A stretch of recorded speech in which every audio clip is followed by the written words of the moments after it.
حضرت موسیٰ علیہ السلام نے اللہ کی بارگاہ میں ایک دفعہ عرض کی، مالک میں تیرا شکریہ کیسے ادا کروں؟ میں تیری کوئی چھوٹی بظاہر نعمت بھی دیکھتا ہوں تو سوچتا ہوں ساری عمر بھی عبادت کروں تو اس نعمت کا بھی شکر ادا نہیں ہوتا۔ وہ جو ان کے دل کی گہرائیوں میں بات ہے وہ اپنے جذبات کا اظہار کر رہے ہیں۔ حضرت موسیٰ کلیم عرض کرتے، مالک میں تیری چھوٹی نعمت بھی کبھی دیکھتا ہوں نا تو سوچتا ہوں ساری عمر بھی اس کے لیے عبادت کروں، جھکا رہوں سجدے میں، تو اس نعمت کا شکر ادا نہیں ہو سکتا تو ساری نعمتوں کا کیسے کروں؟ تو جب یہ جملہ کہا نا حضرت موسیٰ نے تو رب کریم نے فرمایا، اے کلیم اب آپ نے میرا شکر ادا کیا ہے۔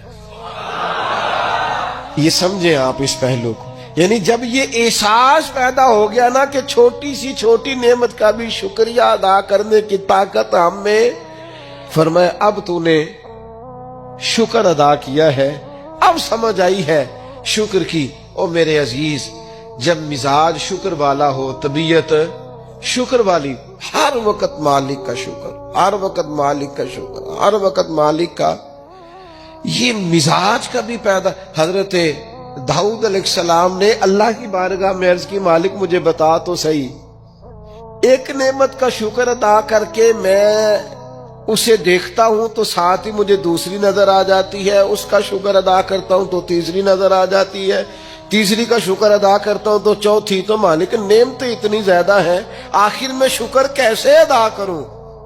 تو رب کریم نے فرمایا، اے داؤد آپ تو اپنے رب کی معرفت پانے لگ گئے ہیں، کو تو معرفت ہونے لگ گئی ہے، معرفت الہی پا گئے آپ نعمتیں گنے زندگی میں گنو، آنکھ کی نعمت گنو، کان کی نعمت گنو، سمجھ کی نعمت گنو، آپ چلنے کی، چھونے کی، پکڑنے کی، سمجھنے کی نعمت شمار کرو، گنو اللہ نے ماں باپ دیے، بہن بھائی دیے، اچھے استاد دیے، مشائخ دیے، گنو۔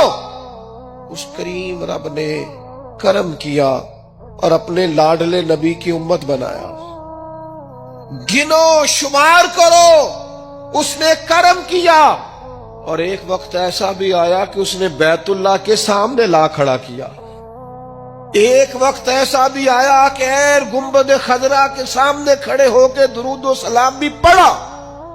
کرو شمار وہ نعمتیں، کہاں کس مقام پر، اور خود ہی اللہ کا قرآن بولا، تم اگر نعمتیں گننا چاہو تو گن سکتے نہیں۔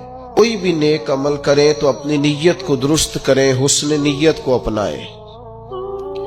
نیتوں کا بگاڑ، ارادوں کی خرابی، یہ اچھے بھلے اعمال کو ضائع کر دیتی۔ جب ہماری طبیعت اس طرح کی ہو کہ ہم اچھی نیتوں کے ساتھ آگے بڑھیں، خیر کے ارادوں کے ساتھ آگے بڑھیں، ہم اس دین کے ماننے والے ہیں جس پر قیامت والے دن ان اعمال کا بھی اجر ملے گا جو کیے ہی نہیں ہوں گے۔ تو پوچھا جائے گا، مالک یہ تو عمل کیا ہی نہیں، تو فرمائے اس کا ارادہ تو کیا تھا نا، نیت تو تھی نا، تم خالص تو تھے نا، موقع نہ بن سکا، تمہارے لیے اسباب نہ ہو سکے، لیکن اجر تو ملا۔ اور امام غزالی فرماتے، کچھ اعمال لے کر فرشتے اللہ کے حضور حاضر ہوں گے، رب کریم فرمائے گا واپس لے جاؤ ان اعمال، میرے لیے نہیں کیے، یہ تو کسی اور کو دکھانے کے لیے کیے۔ حسن نیت، اچھا ارادہ، پروگرام اس طرح کا جس میں اللہ کی رضا شامل۔ آپ جب تک نیت کا وضو نہیں کرتے، ارادوں میں اخلاص پیدا نہیں کرتے، اور ہم لوگ جب تک اپنے معاملات میں آگے جانے کے لیے محض اللہ کی رضا کو پیش نظر نہیں رکھتے، اتنی دیر تک عمل بیکار ہے۔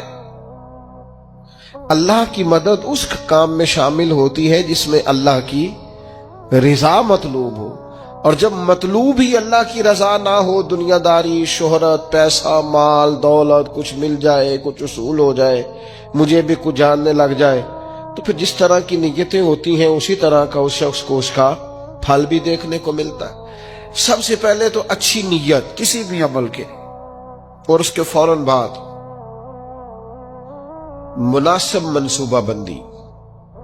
مسلمانوں کا آج سب سے بڑا مسئلہ یہ ہے کہ یہ کام کرتے ہیں لیکن کسی منصوبہ بندی کے تحت نہیں کرتے۔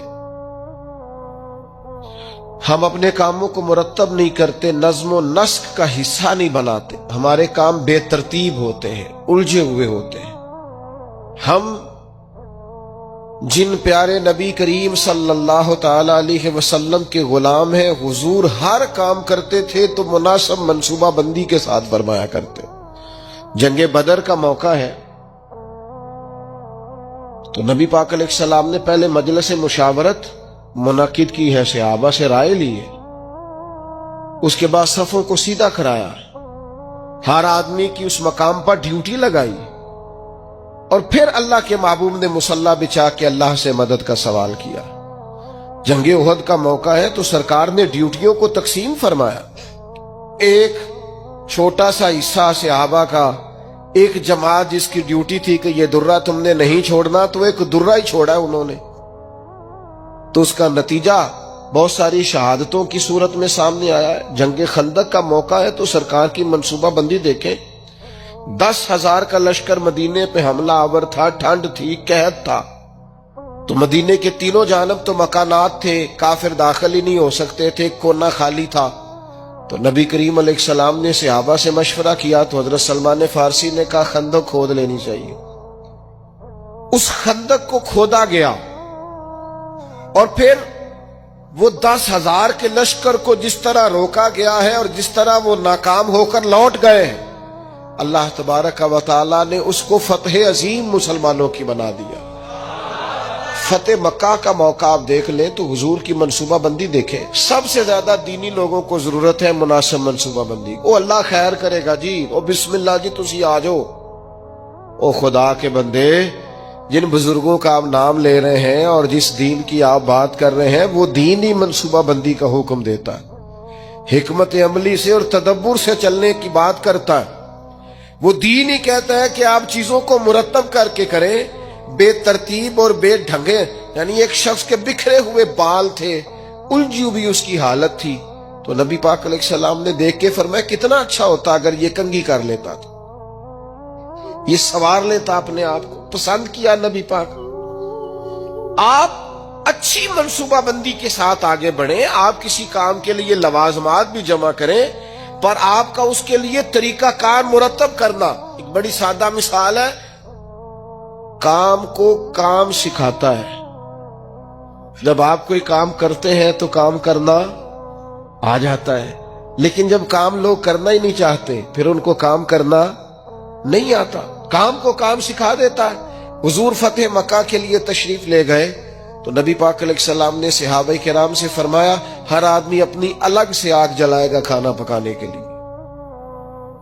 ایسا ہوتا نہیں تھا روٹین میں، مطلب اب کھانا پکانا ہے 500 کا 1000 آدمی کا تو ٹھیک ہے، ایک جگہ پہ کھانا پک سکتا ہے، دیگیں پکا نہیں لیتے ہم لوگ۔ فرمایا ہر مجاہد اپنا چولہا جلائے۔ تب جب 10,000 چولہے جلے تو ان کے ذہن میں تو نہیں تھا نا کہ ایک ایک بندے نے جلایا ہے۔ وہ جب چڑھے پہاڑیوں پر کفار مکہ اور انہوں نے منظر دیکھا تو انہوں نے کہا یہ تو کوئی لاکھوں لوگ آ گئے، یہ تو بڑا عجیب صورتحال ہے۔ ان پر تو روب طاری ہو گیا، اور وہ جو تھوڑا بہت مزاحمت کرنا چاہتے تھے جناب ابو سفیان نے واپس آ کے کہا سی بھی نہ کرنا، کیونکہ جتنا بڑا وہ لشکر ہے۔ جناب عباس سے کہنے لگے حضرت ابو سفیان ابھی مسلمان نہیں ہوئے تھے، کہنے لگے دیکھیے آپ کے بھتیجے کس شان و شوکت سے مکے میں داخل ہوئے۔ اسلام کسی کو دقت نہیں دیتا، لیکن نبی پاک علیہ الصلوۃ والسلام نے فرمایا فتح مکہ کے موقع پر کہ تنگ گلیوں سے داخل ہونا ہے ہم نے مکے میں، کشادہ گلیاں موجود ہیں، کیوں تنگ گلیوں سے داخل ہونا ہے؟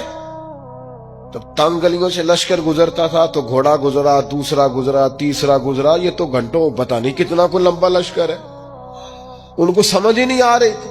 آپ مناسب منصوبہ بندی کریں، آپ کا انداز خوبصورت ہو، آپ بہترین طرز کے ساتھ کام کریں، پھر آپ کو اندازہ ہوگا کام کیسے کرنا ہے۔ ہمیں نہ لوگ کام نہیں کرنے دیتے، لوگ پتہ کیا کہتے ہیں، او بسم اللہ پڑھو جی اللہ خیر کرے گا، او بھائی اللہ تو خیر کرے گا، پر رب کریم نے بھی تو اصول دیے ہیں نا، سارے جانوروں کی قربانی نہیں ہوتی، جانور بھی مخصوص ہوگا، اس کی عمر بھی مخصوص ہوگی، وقت بھی مخصوص ہوگا، ایام بھی